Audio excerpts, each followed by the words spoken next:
Hello, Billy the Ball Bag Burr. I was listening to your most recent podcast, and the guy that I was talking about Gen Z, what? Okay, I was listening to your most recent podcast, and the guy that was talking about Gen Z being a bunch of pussies. I don't know. They seem pretty cool to me. I'm also a Gen Z, and I'm beginning to see this mollycoddling of stupid. You spelled stupid wrong. And oversensitive more often. Maybe you spelt it wrong on purpose. I am from Scotland, so our cultures are a bit different. However, I see my fellow Gen Z compadres on Twitter all snowballing onto this bandwagon of being dim-witted pussies and expressing ridiculous opinions. Well, I just think that's a symptom of social media. You see older people. You want to see older people do it? Go on Facebook. They're doing the same thing. That's just, I don't know what it is. I'm sure that scientists are doing a study on the effect of social media on your own mental health, your ego, and all of that shit. So I wouldn't put that all on just Gen Z people. But anyways, what's becoming popular among these cunts in the past 2-3 years is being a cool hipster anti-capitalist commie with no good patter whatsoever. I am in no way saying that the capitalist countries we live in are a utopia. However, I'd have to say, after just knowing the history of communism, it's probably not the best idea to start a fucking revolution anytime soon. Well, do you really think they're going to? They're not. They're just taking on a personality. You know, I was the fucking, well, not until I got older, but I was like the conspiracy theory guy. Reading Behold a Pale Horse and all of that shit. These fucking spastics are now also, spastics, coming from Scotland. That's an edgy word. You're not supposed to say that over there, I thought. Are now also doing what they proclaim the big dad capitalist oppressor has been doing to the people for the past century by shouting down any opposing opinion and labeling them as racist, sexist, and the rest of it in the name of free speech and freedom. Nice one, you bunch of fannies. I wish I could say that in a Scottish accent. I hate to tell you this, dude. You're putting this on a generation. There's liberals my age that are doing the same thing. They are unbelievable liberal. They are unbelievably liberal as long as you see the world exactly the way they do. And if you don't, they try to figure out a way to take away your career. Anyway, I'm not what you would call right-wing or left-wing in any way because politicians are a bunch of arseholes, and I'd rather not side with any of the cunts. Anyways, sorry if this was a bit long. I just wanted to give my 2 cents on the matter. Hope you're doing well, and can come to Scotland, Glasgow for some stand-up as soon as this lockdown bullshit's over. Kind regards, and go fuck yourself. Yeah, listen. I know that cunt that you're talking about is a new breed of cunt, but I want you to know that transcends generations. That person is in the park, where the parents are watching their kids. There's that person. They're kind of everywhere. The social justice warrior, who I really believe most of what they do is not actually for people of color. It's so they can talk about it amongst their liberal white friends later to say the amazingly brave thing that they did, the tweet that they put out, or the thing that they said that they didn't tolerate. Like that's how deep they go into actually solving, I guess, all the racism in the power structure is they take a firm stand on things on social media, and then they get back to their white lives. All right. I don't know how to say this word. Kombucha. A nice alternative to boozing. Hey, Bill, put you through that fucking space wall Burr. Oh, nice. A little F is for family and Mandalorian reference. Greetings from a fellow fucking ginger. I love when a fellow redhead writes in. Nice work with the sobriety. I wanted to share something that helped me cut down on the booze. It's called kombucha. Hope you haven't heard of this. I've heard it in a writer's room used as a reference, but I thought it was a coffee or something. If you have, feel free to toss this email in the trash. It's fermented tea. and it's super healthy. It has living bacteria in it, so it's great for your gut health. Think yogurt. It's a solid alternative to beer. I'm old enough that I would try this. I drink it when I'm gaming, with my buddies and don't want to drink alcohol. It's got the right fizz and gaseousness, so it makes me feel like I'm drinking something with some substance. Oh, by the way, at that restaurant, too, I ordered an orange soda that they made like homemade. It was fucking unbelievable. Anyway, it does have super low alcohol, 0.25 or minus 5% as a byproduct of the bacteria, but you don't feel it at all. All right. You'd have to drink 10 to equate 1 Miller Lite. There's a ton of flavors. I like the honey. If you get some, swirl it, don't shake it. The thing will erupt like a freshman on prom night. Hey, nice run. That's a decent joke. I figure it might be of some use to you. Cheers and congrats on the wonderful family. Thanks for all the laughs and insight. Hearing you acknowledge and work on your anger has been a big help for me to do the same. Cheers. Well, that's nice. I hope everybody does that. That's why I'm not into cancel culture. I've made every fucking mistake you can make. And I think that, like, as long as you look back on yourself 5 years ago and be like, what the fuck was I thinking? Why did I say that? Why did I do that?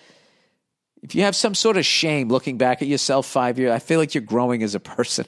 But this whole fucking thing, going back into somebody's past and being like, aha! What is this about?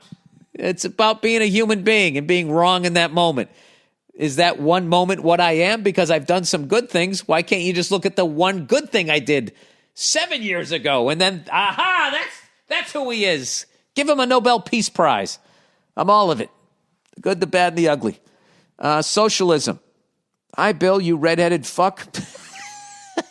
I really appreciate the bluntness of that. How are you? Last week you mentioned you don't know why people demonize socialism. I was really taken aback at that statement. Oh, Jesus Christ. Every country that has tried socialism has failed, and it's responsible for tens of millions of deaths. All right, so would you say capitalism is working? And it is not, when like, what is it, like 99% of the wealth is in like fucking 2% of the people's hands? All of these tent cities, you're telling me this is working? You don't think capitalism is responsible for tens of millions of deaths? Anyway, Russia, Germany, China, Cuba, and most recently Venezuela have tried, or right now are socialist countries. As far as I know, whatever Cuba was trying to do, we prevented them from doing with a fucking embargo or whatever the hell we did. We've been fucking with them for 60 years. So I think you're looking at like what a lot of people do is you look at your own country through rose-colored glasses the same way you look at your own sports team like, oh, my team doesn't cheat, but your team does. I'll be honest with you. I don't think any form of government works because there's human beings running it, and there is inherently going to be backdoor deals and people, are just going to have the in, and they're going to pay off politicians and all of that, okay? What I do like about this here is that you have the opportunity to move up. You're not stuck with where you're at. But I mean, you're really sort of looking the other way with what capitalism has done to other countries.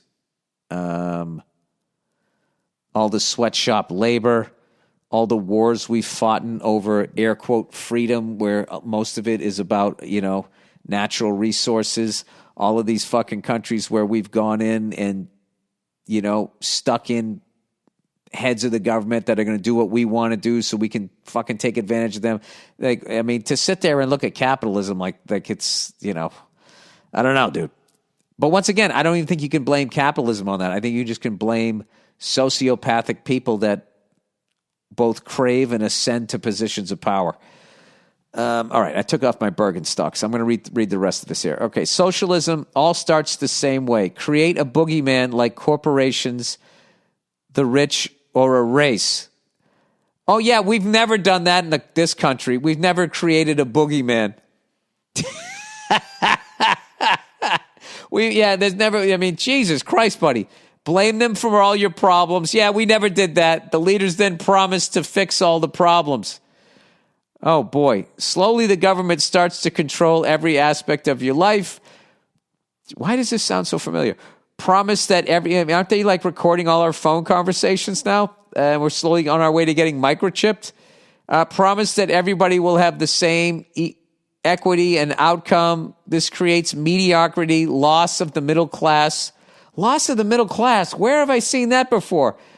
Of innovation. Corporations are buying houses now. They're just buying them up so they can fucking Airbnb. Like literally the American dream, buying a house. They're going to take that away in this country. That reduces the tax money coming out into the government. Buddy, I can't fucking read all of this horse shit. This is everything that we're doing too.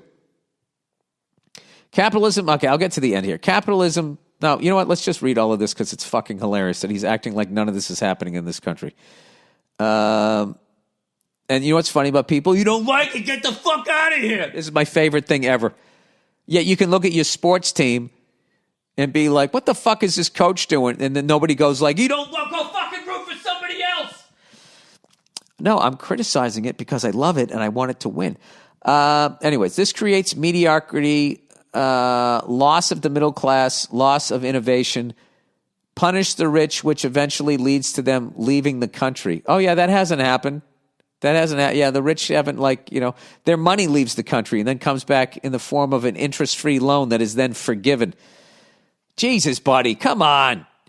That reduces tax money coming into the government and loss of jobs because the richest people usually employ the most of the population. Oh, boy. Disarm the citizens so that they cannot revolt. Control the media, like promoting the government. Control the media. There's two guys that own the media. Ted Turner and fucking that other guy there. The guy from Fox News. That's why we're Hatfields and McCoys right now. Disarm the citizens so they cannot revolt. Control the media, like promoting the government agenda with propaganda, then censorship of all their other ideas. Yeah, creating areas where you can only protest, which are down and around the corner, away from the fucking media. Yeah, okay. Eventually, all rights are taken away. Dissenters, journalists, and politicians, oppositions are jailed or executed. Eventually, the leaders will become exactly what they originally campaigned against. Jesus Christ, buddy. I've forgotten what you're... He goes, there's much more to it on an economic level, but as a fellow moron, it's too complicated for me to understand. All right. I am also a fellow moron, but dude, all of that shit has happened. If you look at all the rights and everything that you have lost in the last fucking 20 years, I don't even begin in creating a boogeyman and racism, genocide, all of that shit. We've done all of that. You know, when I was a kid, there was rules on media ownership. No one person could own any 7. It was rules of 7. No one person can own 7 radio stations, newspapers, TV stations, blah, blah, blah, blah, blah, in one market, because they knew if you owned all of that, if you control the media, you control thought. And yet they've let Ted Turner and that fucking, I want to say Ralph Nader, Rupert Murdoch, do exactly that. And present CNN and Fox News have the fucking balls to present the people that are on TV as journalists and then also acting as though you're watching news. You're not. You're watching propaganda. Okay?